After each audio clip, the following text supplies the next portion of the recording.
বোমা পৌঁছে গেছে? কি কইলো? আমার শ্বশুর বলছে আমাকে বিয়েটা মাইনে নিব, আলহামদুলিল্লাহ। তবে শর্ত আছে। কিসের শর্ত? ঢাকায় শ্বশুর বাড়িতে ঘর জামাই থাকুন লাগবো, তোমার লগে কোনো যোগাযোগ সম্পর্ক রাখা যাবে না। আমি ভাইবা দেখছি আমার শ্বশুর যে শর্তগুলো দিচ্ছে সেগুলো মাইনা নিব, তাই আমি ঢাকা চলে যেতেছি শ্বশুর বাড়িতে বউয়ের কাছে। ও শাহিন, তোর শ্বশুরের শর্ত মাইনা নিলে তো আমার লগে আর তোর কোনো সম্পর্কই থাকবো না রে বাবা। তুই তো আমার লগে আর কোনো যোগাযোগই করতে পারবি না। আর তুমি কি কও না কও মা, তুমি আমার মা, তোমার লগে সম্পর্ক কেন রাখুম না? আমি তোমার লগে ফোনে কথা কমু, তোমার লগে আমার দেখাও হইব, কিছুদিন পর আমি তোমার টাকাও পাঠাবো। এখন যাই।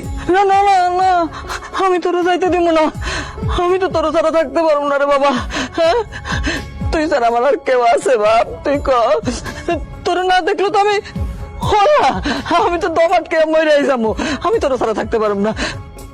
আমার মন কইতেছে কি জানোস, ওরা ওরা আমার লগে তোর দেখা করতে দিব না, কোনো কথাই কইতে দিব না। তুই দেখিস মা, এগুলো তোমার ভুল ধারণা।